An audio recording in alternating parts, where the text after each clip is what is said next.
Hello friends, আশা করি আপনারা ভালোই আছেন। তো লাস্ট ভিডিওতে আমরা দেখেছিলাম আমাদের এই ব্লগ ডট পিএইচপিতে এখানে যে ক্যাটাগরিজ যে অংশটি আছে, এখানে কোনো একটি ক্যাটাগরিতে ক্লিক করলে সেই ক্যাটাগরি রিলেটেড যে পোস্টগুলো আছে সেগুলো এখানে চলে এসেছিল। তো এই ভিডিওতে আমরা যেটা করব যে এই এই ক্যাটাগরিজের নিচে আমরা এখানে আরো একটা অংশ তৈরি করব, এই সাইড এরিয়ার সর্বশেষ যে অংশটি সেটি, এবং এই অংশটি থাকবে মূলত রিসেন্ট পোস্ট হিসেবে।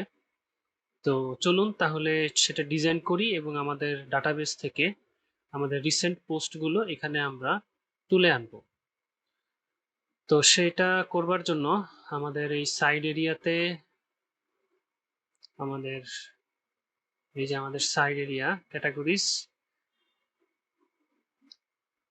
এই এই যে ক্যাটাগরিজ যে সাইড এরিয়াটা আছে, এই কার্ড, এটার শেষে এখানে একটা ব্রেক ট্যাগ দিয়ে দিলাম এবং তারপর এখানে হচ্ছে একটা ক্লাস দিব এবং এখানে যথারীতি ক্লাস হিসেবে কার্ড নিয়ে নিব এবং তারপরে এখানে যেটা থাকবে সেটা হচ্ছে ক্লাস কার্ড হেডার এবং এখানে এটা থাকবে ব্যাকগ্রাউন্ড, এটার ব্যাকগ্রাউন্ড থাকবে ইনফো এবং টেক্সট হোয়াইট এবং এটার হেডিং হিসাবে আমরা যেটা পাঠিয়ে দিব সেটা হচ্ছে রিসেন্ট পোস্ট এবং এটার ক্লাস হিসেবে থাকবে লিড। তো কার্ড, এখানে কার্ড হেডার, তো কার্ড হেডারের পরেই থাকে কার্ড বডি। তো এখানে আমরা কার্ড বডি সেটা তৈরি করব, সেই জন্য এখানে ক্লাস হিসেবে কার্ড বডি কে দিয়ে দেই। তো এখানে এই কার্ড বডির ভিতরে আমরা আমাদের পিএইচপি স্কোপ তৈরি করব এবং সেখানে বলে দিব আমাদের রিসেন্ট পোস্টগুলো যেন ডাটাবেস থেকে তুলে আনা হয়। তো সেই জন্য যেটা হচ্ছে যথারীতি কানেক্টিং ডিবি যে ভেরিয়েবলটি আছে সেটিকে গ্লোবালি ডিক্লেয়ার করতে হবে এবং তারপরে এখানে এসকিউএল ভেরিয়েবলটির মধ্যে আমরা কুয়েরি পাঠিয়ে দিব এবং কুয়েরিটা হচ্ছে আমাদের পোস্ট যে টেবিলটা আছে সেটা select all from post order by ID descending.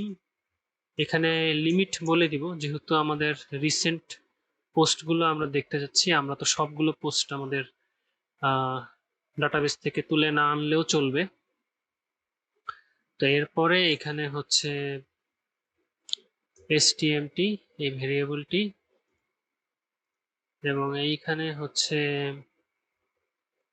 আমরা কানেক্টিং ডিবি এটার অবজেক্টের মধ্যে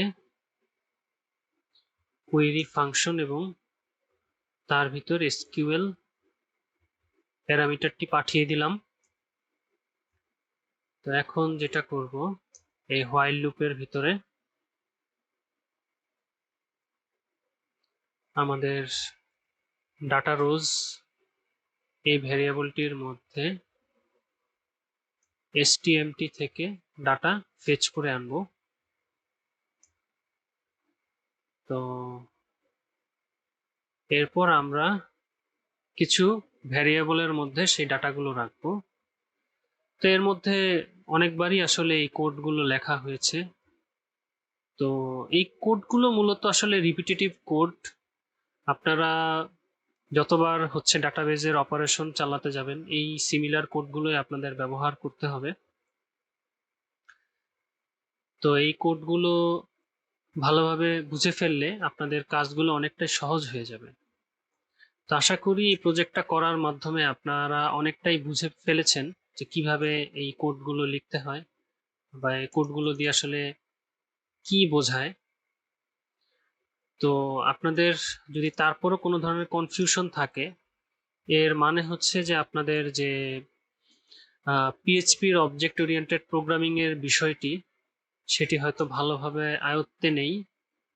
তাই আমি রিকমেন্ডেশন করব যে আপনারা যদি পিএইচপি প্রোগ্রামিং ল্যাঙ্গুয়েজটা সম্পর্কে ভালো ইতিমধ্যে না জ্ঞান অর্জন করে থাকেন, তাহলে চেষ্টা করবেন যে কোনো একটা টিউটোরিয়াল দেখে অবজেক্ট ওরিয়েন্টেড পিএইচপি সম্পর্কে একটা ভালো ধারণা তৈরি করে ফেলবার জন্য।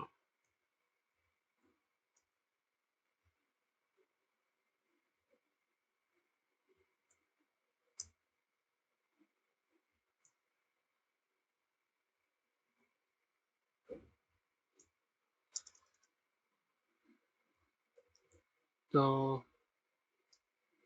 আমাদের কোডগুলো লেখা হয়ে গেল। তো এখন এরপরে যেটা করব যে আমাদের এই কার্ড বডির ভিতরে আমরা হচ্ছে আরেকটা ডিভ নিব। এই ডিভটা হচ্ছে মিডিয়া। আসলে ডিভটা মিডিয়া না, ডিভের ক্লাস হিসেবে যেটা থাকবে এটা হবে মিডিয়া। তো এই মিডিয়া ক্লাস এটা কেন নিলাম এটা আপনাদেরকে একটু দেখাই। যে বুটস্ট্র্যাপে মিডিয়া অবজেক্টস তখনই হয় যখন এখানে হচ্ছে সুন্দরভাবে নাম এবং ছবি এবং কমেন্টস এরকম কিছু প্রদর্শন করবার জন্য কোড লেখা প্রয়োজন পড়ে। তো আমরা যেহেতু এইখানে এরকম কিছু প্রদর্শন করতে যাচ্ছি, তাই এইখানে ক্লাস হিসেবে মিডিয়া ব্যবহার করলাম। তো বুটস্ট্র্যাপের ক্লাসগুলো সম্পর্কে আপনাদের যদি কোনো ধরনের কনফিউশন থাকে বা কোনো কিছু জানার ব্যাপার থাকে, আপনারা W3 স্কুল এই যে ওয়েবসাইটটা, এখান থেকে সার্চ করে সেই ব্যাপারগুলো সম্পর্কে একটা পরিষ্কার ধারণা নিয়ে নিতে পারেন। তো এই মিডিয়ার ভিতরে যেটা হবে যে প্রথমেই হবে আমাদের ইমেজ। তো ইমেজগুলো তো আমাদের আপলোডস ফোল্ডারের ভিতরে, এবং এর ভিতরে আপলোডসের ভিতরে এখানে পিএইচপি স্কোপটা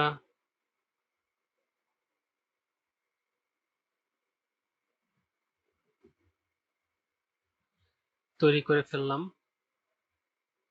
এইখানে হচ্ছে আমরা ইকো করে দিব ইমেজ। মূলত এই ইমেজ যে ভ্যারিয়েবল সেটার মধ্যে আমাদের এই ডিরেক্টরির যে পাথটা সেটাই বলে দেয়া আছে। তো এরপরে যেটা করতে হবে যে এখানে আমরা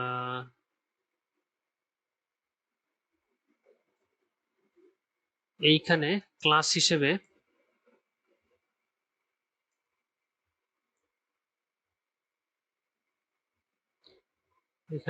হিসেবে আমরা হচ্ছে ডিসপ্লে ব্লক এবং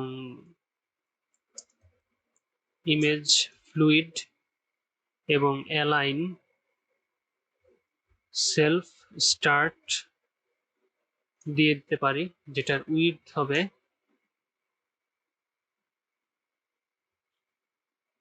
এখানে উইডথ হবে 94 পিক্সেল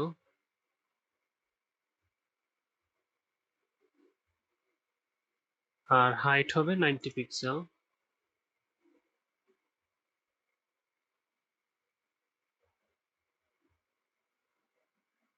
এবং এইখানে মিডিয়া বডি হিসেবে আরেকটা ক্লাস আমরা এখানে দিয়ে দিব।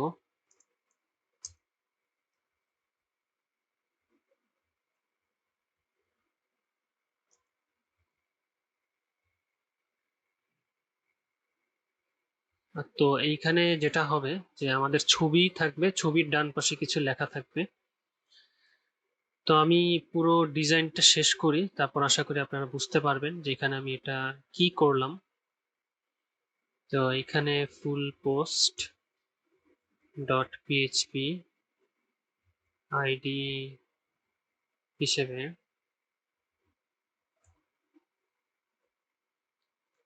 এখানে আবারও পিএইচপি স্কোপ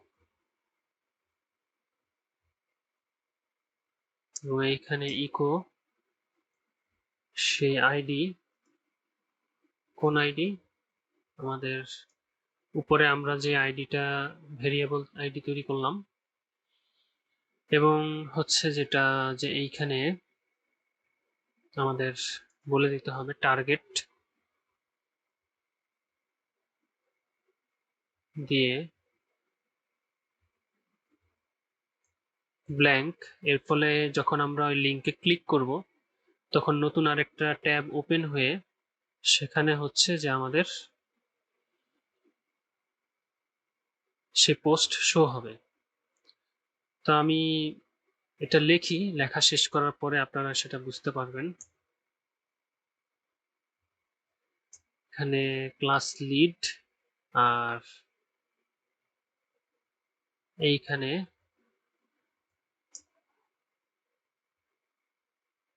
টাইটেলটা দিয়ে দেই,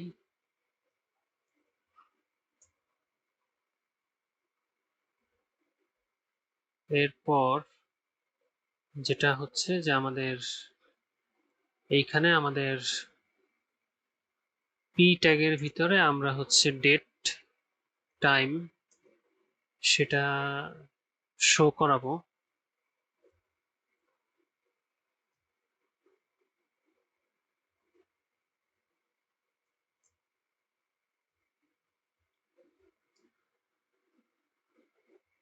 তো চলুন দেখি কেমন দেখা যাচ্ছে এখন ব্রাউজারে।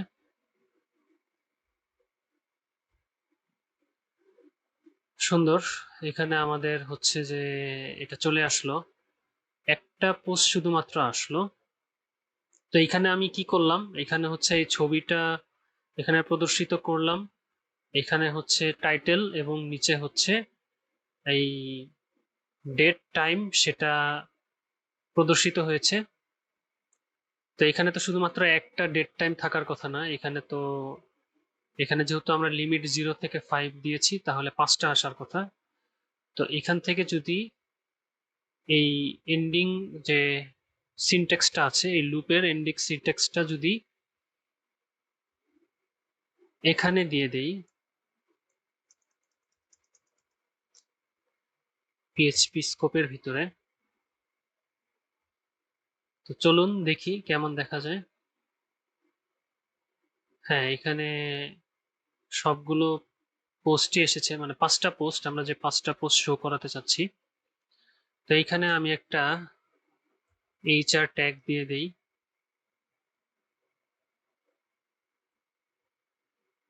সুন্দর। আমাদের যে রিসেন্ট পোস্টগুলো আছে এটা সুন্দর মতোই এখানে চলে আসলো। তো আচ্ছা, এইখানে আমরা এই ডেট টাইম এটাকে আসলে অ্যাঙ্কর ট্যাগের ভিতরে না রেখে এটাকে আলাদা করে দিই, এটাকে এইখানে দিই।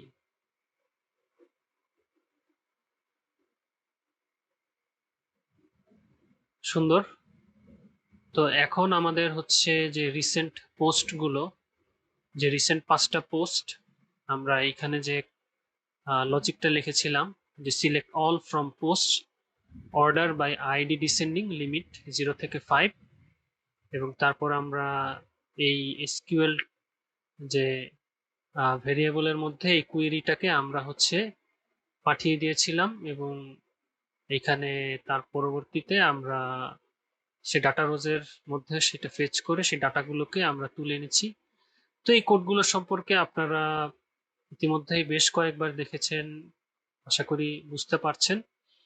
আর এখানে এটা কি করলাম, এখানে যেটা করলাম সেটা হচ্ছে আমাদের এই মিডিয়া এই ডিভটার ভিতরে প্রথমে হচ্ছে আমরা ইমেজ যে ট্যাগটা আছে এটার ভিতরে আমাদের এই ইমেজটাকে প্রদর্শিত করলাম, এবং তারপরে এই মিডিয়া বডির ভিতরে যেটা করলাম যে প্রথমে আমাদের টাইটেলটা সেটা হচ্ছে অ্যাঙ্কর ট্যাগের ভিতরে মুড়ে দিলাম, যেন হচ্ছে এখানে যদি ক্লিক করি, দেখেন আমাদের নতুন একটা ট্যাব ওপেন হলো। তো এটা কেন হলো, কারণ হচ্ছে আমরা এই যে টার্গেট ব্ল্যাঙ্ক এটা দিয়ে দিয়েছিলাম। তো সে কারণে এখানে নতুন আর একটা ট্যাব ওপেন হয়ে সেই পোস্টটা চলে আসলো, এবং এই নিচে হচ্ছে ডেট টাইমটা দিয়ে দিয়ে দিলাম। আর সেই কারণেই এখানে সুন্দরভাবে এই ডেট টাইমটা এখানে প্রদর্শিত হচ্ছে। একটু আগে ডেট টাইমটা নীল কালারে দেখাচ্ছিল লিঙ্ক আকারে, কারণ হচ্ছে যে এই পি ট্যাগটা বা প্যারাগ্রাফ ট্যাগটা আসলে এই অ্যাঙ্কর ট্যাগের ভিতরে আমি দিয়ে দিয়েছিলাম বা মুড়ে দিয়েছিলাম। তো এটা বাইরে রাখার কারণে এখন বেশ ভালোই দেখা যাচ্ছে। তো আশা করি এই কোডগুলো আপনারা বুঝতে পেরেছেন যে এখানে ডিজাইন পার্টটা কি করলাম। তো এখন যেটা করব সেটা হচ্ছে যে এইখানে এই যে সাইড এরিয়াটা আছে, এই পুরো সাইড এরিয়াটা আমরা আমাদের যে এই ফুল পোস্ট ডট পিএইচপির এই যে এইখানে যে সাইড এরিয়াটা আছে এখানেও এটাকে প্রদর্শিত করে ফেলবো। তো সেই জন্য আমাদের যেটা করতে হবে সেটা হচ্ছে যে এইখানে এই সাইড এরিয়ার, আচ্ছা এখানে সাইড এরিয়া এটা এন্ড, সম্ভবত এই ডিভ থেকে, আচ্ছা এই ডিভ থেকে একদম এই ডিভ পর্যন্ত এই পুরোটা হচ্ছে সাইড এরিয়া। এটাকে কপি করে নেই,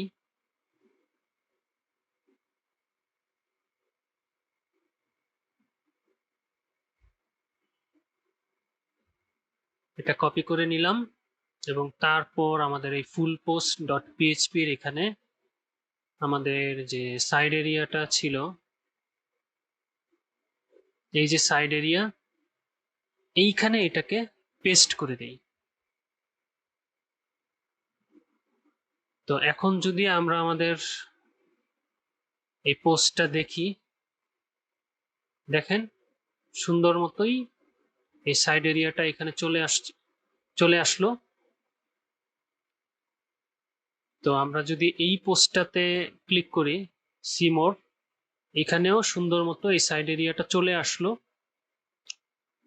আমরা আরো একটা পোস্ট এটাতেও যদি দেখি, এখানেও আমরা দেখতে পাচ্ছি যে আমাদের সাইড এরিয়াটা সুন্দর মতোই চলে আসলো। তো এভাবে আমাদের সাইড এরিয়ার যে কোডটা ছিল সেটা সুন্দর মতো তৈরি করা হয়ে গেল। তো এই ছিল আজকের ভিডিওর বিষয়বস্তু। ধন্যবাদ আপনাদের।